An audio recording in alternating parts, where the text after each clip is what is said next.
Lepo pozdravljeni še z moje strani.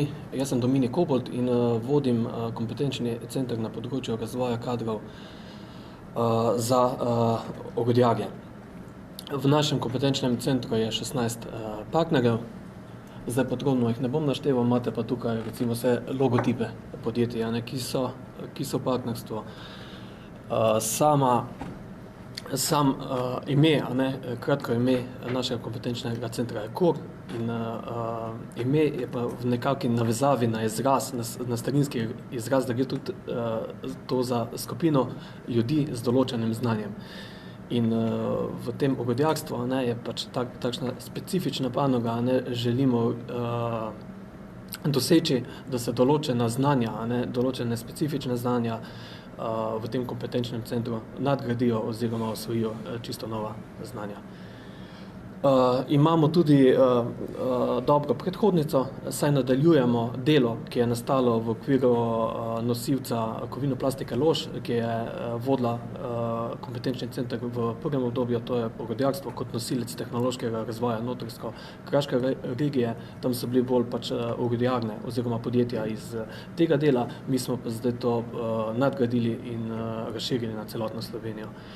Združujemo partnerje po SKD 25 in je še pa tudi nekaj pomembnih partnerjev, ki so kot proizvodna podjetja oziroma uporabniki orodij. Skupaj je 16 partnerjev plus nosilec Tekos in kompetenčni partner kompetence, ki ga danes ni, tako da ne bom tako podrobno predstavil sam kompetenčni model. Kaj je bila naša motivacija oziroma to vodilo? Sam kompetenčni center je nastajal vzporedno z SRIP-om tovarne prihodnosti in je bila tu dilema. Gremo zdaj samo na orodjarstvo, ki ga mi zastopamo že kar nekaj let, 20 let plus v Sloveniji, ali se gremo širše na tovarne prihodnosti. In lahko povem, da smo zdaj srečni, da smo šli ožje, ker zdaj lahko v okviru teh usposabljanj izvedemo določena res specifična usposabljanja oziroma razvijamo kompetence, ki so pomembne za to panogo. Je pa orodjarstvo, to že nekaj časa poudarjamo, ena ključnih in strateških gospodarskih panog Slovenije in je to pomembnost vlaganja velika. In sploh zdaj ta zadnji del, kot je bilo že danes večkrat povedano, vlaganje v kader je tukaj zdaj prihaja v ospredje.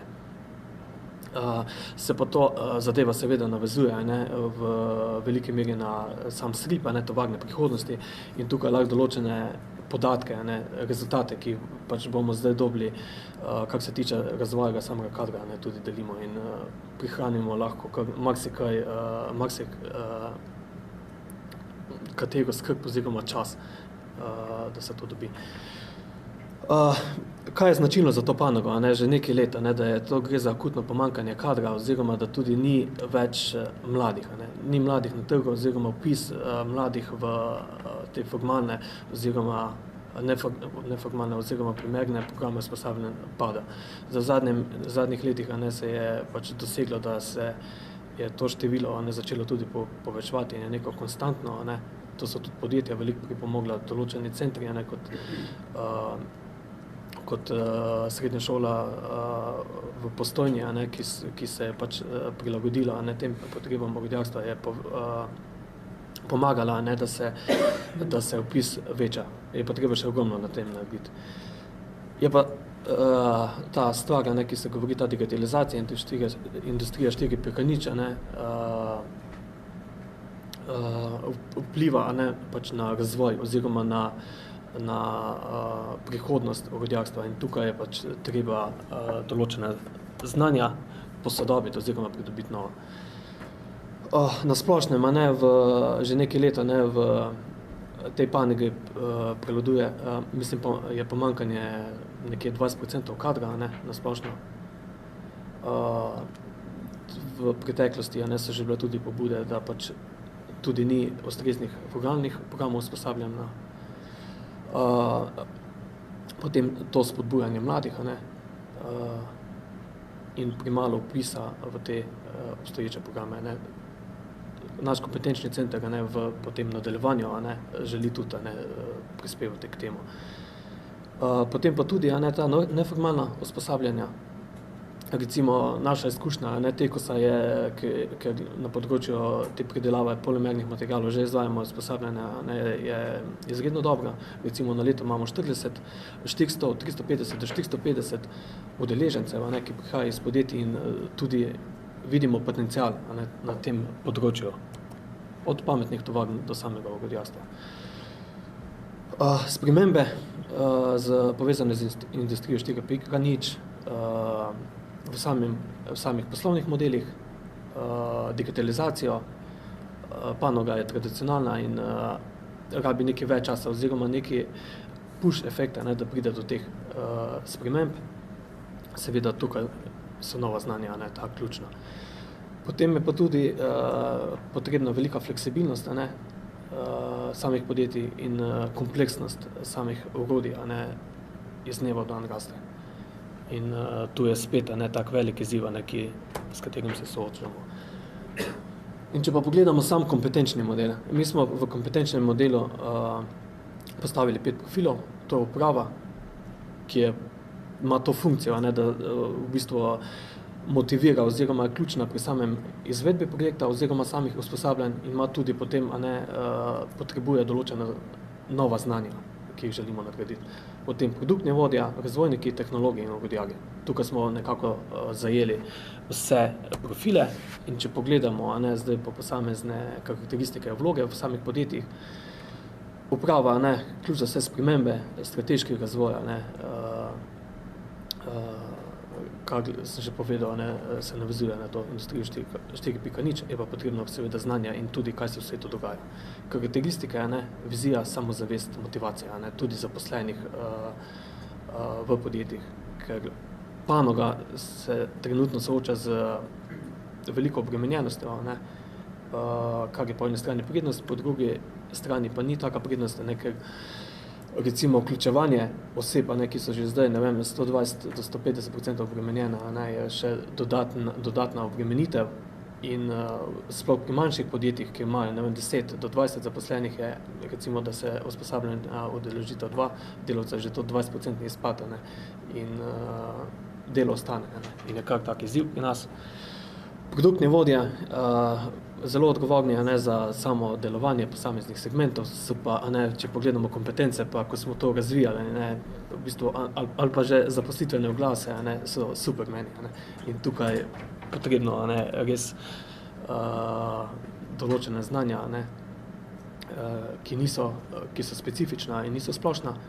Potem razvojniki, največja vloga k nekih inovativnosti rešitev, je pa tudi velika pomanjkanje oziroma obremenjenost. In tukaj pride tudi do določene fluktuacije kadra in morajo podjetja tudi znati delati z njimi, da se pač ostanejo.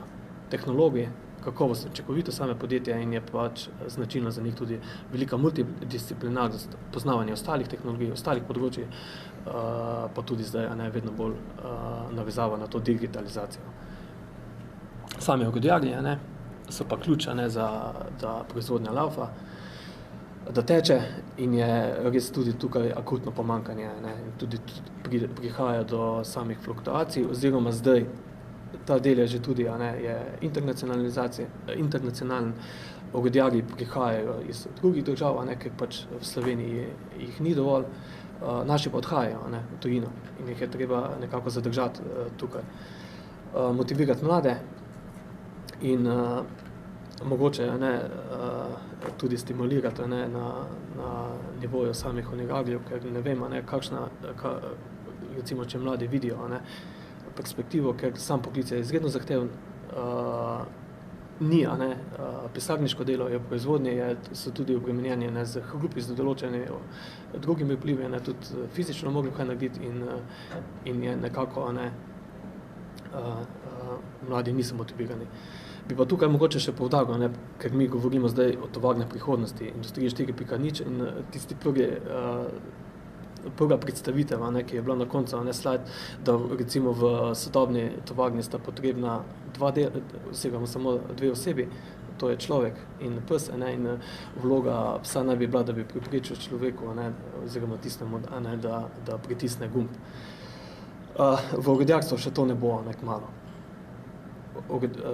orodjarji, operaterji strojev, čeprav stroji so izredno napredni, CNC, tukaj vse te tehnologije, tovarne prihodnosti so že implementirane, ampak tukaj bo še vedno potrebno fizično delo. Tudi sami roboti nekako na kratkoročno ne bodo tega nadomestilo, se pa vključujejo. In tukaj je treba tudi mladim, potem naprej predstaviti, da ne bo, da bo treba tudi še kaj fizično narediti. Zdaj pa pri samem kompetenčnem modelu smo imeli osnovo že narejenega modela, mi smo pa želeli to poenostaviti in narediti uporabnega. In smo se nekako za vsak profil, tega, ko smo šli čez, naredili 4 segmente kompetenc. To so napredne tehnologije in tehnično sodobna znanja.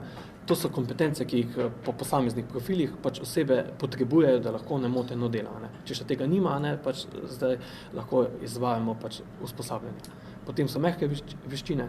Tukaj v te mehke veščine so izredno pomembne, je potrebno vlagati in jih imamo po profilih specificirane, se ponavljajo in lahko izvajamo zdaj učinkovita usposabljanja tudi po različnih profilih.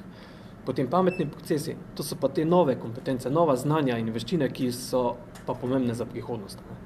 Tukaj smo že, ker poznamo panogo, smo jih že kar dosti tudi v bistvu zapisali, jih analizirali in izpostavili in jih želimo tekom samega izvajanja tudi nadgraditi. In ker prihaja do pomanjkanja kompetentnih predavateljev, trenerjev, se zdaj iščemo pomoč v tujini, predvsem v Nemčiji. In potem še ena kompetenca, tudi izredno pomembna, upravljanja razvoja napredka. Tukaj pa smo definirali kompetence, ki so pomembne tudi za osebnostni razvoj posameznih profilov. Zdaj, katere so tiste najbolj bistvene kompetence, po posameznih profilih smo recimo od podjetij dobili za posamezne profile, kaj oni ocenjujejo, kaj podjetja ocenjujejo, da je za njih najbolj pomembno. In pri upravi recimo je to vodenje in upravljanje strategij, potem te vodstvene veščine, pa stroškovna učinkovitost. Produktni vodja, obvladovanje naprednih programskih orodij in usmerjenost v napredek, potem upravljanje proizvodnega procesa s pametnimi orodji, pa poznavanje razvojnih, tehnoloških in proizvodnih postopkov. Pri razvojnikih so to poznavanje razvojnih, tehnoloških in proizvodnih postopkov, samostojnost in učinkovito odločanje, pa medprocesna orientiranost, oziroma to bolj tudi ta multidisciplinarnost. Tehnologiji, poznavanje tehnologij, usmerjenost napredek, upravljanje proizvodnega procesa s pametnimi orodji. Orodjarji pa upravljanje vzdrževanja strojev, vestnost pa iznajdljivost kot ena izmed tudi bolj pomembnih teh mehkih veščin oziroma kompetenc. In zdaj naš cilj samega kompetenčnega modela, če povzamem, izvedba pa vseh teh usposabljanj in vključitev, kot smo obljubili, potem izdelava modela kompetenc z ocenami, zdaj ta model kompetenc osnutek oziroma prvi del je že narejen, zdaj pa mi to nadgrajujemo z posameznimi ocenami, tako ste nekateri že to izvedli, mi še nismo čisto končali in potem bomo v fazi do konca to nadgradili, pa še enkrat naredili to oceno, da vidimo napredek oziroma kako bodo ta usposabljanja vplivala na posamezne kompetence. Potem delamo tudi intenzivno zdaj na tem sistemu usposabljanja, ki bomo zbrali vse predavatelje, ki so na voljo, tudi kontakte iz tujine in potem podjetjem to ponudili ali na nivoju usposabljanj, individualnih usposabljanj v podjetjih ali skupnih usposabljanj. Potem izvedli bomo, smo že tudi analizo potreb in planov za prilagoditev formalnih in neformalnih usposabljanj. To je tudi taka sinergija z SRIP-om, kjer lahko te naše ugotovitve delimo in potem neka priprava trajnostnega načrta nadgradnje kompetenc v našem orodjarju. Mi želimo, da je ta kompetenčni center za orodjarne se postane trajno oziroma se nadgrajuje, ker na podlagi preteklih izkušenj tega Kovinoplastike Lož, ki je vodila pa naših zdaj, pa našega dela kot zastopnika interesov rodijakov, ne vidimo, da je to velik potencial in potreba, da se to naredi. To je na kratko vse.